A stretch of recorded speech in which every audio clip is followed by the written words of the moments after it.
રાજ્ય સરકારના નશાબંધી અને આબકારી વિભાગ દ્વારા દવા રૂપે વર્ષ 2019 થી વર્ષ 2023 સુધીમાં 10,327 લોકોને દારૂ પીવા અંગેની લાયસન્સ તેમજ મંજૂરી આપવામાં આવી છે, જે માટે સુરતીઓએ વિભાગને 9 કરોડ 35 લાખ રૂપિયા જેટલી રકમ ચૂકવી દીધી છે. પરંતુ આ લાયસન્સ લેતા પહેલા જરૂરી એવા મેડિકલ ચેકઅપના નામે સુરત નવી સિવિલ હોસ્પિટલ દ્વારા સુરતીઓ પાસેથી 6 કરોડ 28 લાખની રકમ ગેરકાયદે રીતે ખંખેરી લેવામાં આવ્યા હોવાના આક્ષેપ સુરતના આરટીઆઈ એક્ટિવિસ્ટ દ્વારા કરવામાં આવ્યા છે. વિવાદોના ઘેરામાં રહેતી સુરત નવી સિવિલ હોસ્પિટલનો વધુ એક વિવાદ સામે આવ્યો છે. દવા રૂપે દારૂ પીવા માટે અરજદારો દ્વારા નશાબંધી અને આબકારી વિભાગમાં અરજી કરવામાં આવી છે, જે બાદ નશાબંધી વિભાગ તરફથી લાયસન્સ આપવા માટેની પ્રક્રિયા કરવામાં આવી છે. અરજદારો દ્વારા આ માટે કાયદેસરની 6,000 રૂપિયા જેટલી ફી ચૂકવવામાં આવી છે. અરજી કરનાર અરજદારે નવી સિવિલ હોસ્પિટલ ખાતેથી મેડિકલ હેલ્થ ચેકઅપ અંગેનું પ્રમાણપત્ર પણ મેળવવાનું હોય છે. જોકે અરજદારો દ્વારા સુરત નવી સિવિલ હોસ્પિટલ ખાતે મેડિકલ હેલ્થ ચેકઅપ માટે કરવામાં આવેલ અરજીના નામે હોસ્પિટલના સત્તાધીશો દ્વારા વર્ષ 2019 થી વર્ષ 2023 સુધીમાં 10,307 લોકો પાસેથી 6 કરોડ 28 લાખ રૂપિયા જેટલી રકમ ખંખેરી લેવામાં આવી હોવાના આક્ષેપ થયા છે. સુરતના આરટીઆઈ એક્ટિવિસ્ટ દ્વારા કરવામાં આવેલી આરટીઆઈમાં ખુલાસો થયો છે. આરટીઆઈમાં સામે આવેલા આંકડા મુજબ નવી સિવિલ હોસ્પિટલના સત્તાધીશો દ્વારા અરજદારો પાસેથી મેડિકલ હેલ્થ ચેકઅપના નામે લેવામાં આવેલી કરોડોની રકમ ગેરકાયદેસર હોવાનો આરોપ આરટીઆઈ એક્ટિવિસ્ટ સંજય ઇજાવાએ કર્યા છે.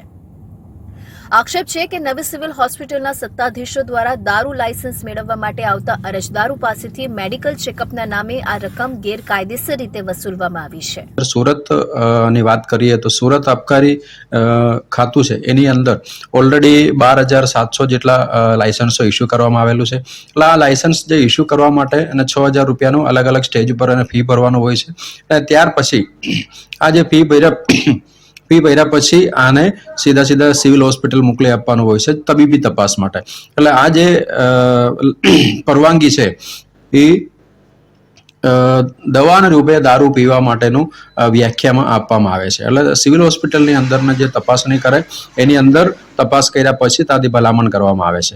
પણ જ્યારે અધિનિયમ જોવા જઈએ તો એની અંદર કોઈ રકમ સિવિલ હોસ્પિટલમાં ભરવાના થતા નથી, પણ છતાં સિવિલ હોસ્પિટલ દ્વારા 10,000 રૂપિયા પર અરજદાર પાસેથી અત્યારે રકમ વસૂલી રહ્યા છે.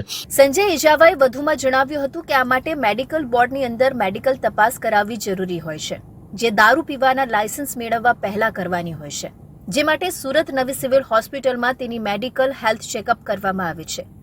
સુરત નવી સિવિલ હોસ્પિટલમાં આવેલી રોગી દર્દી કલ્યાણ સમિતિના નીચા હેઠળ આવા અરજદારોની મેડિકલ તપાસ કરવામાં આવે છે, જે દરમિયાન છેલ્લા 5 વર્ષમાં 10,327 અરજીઓ નવી સિવિલ હોસ્પિટલ દ્વારા મંજૂર કરવામાં આવી છે.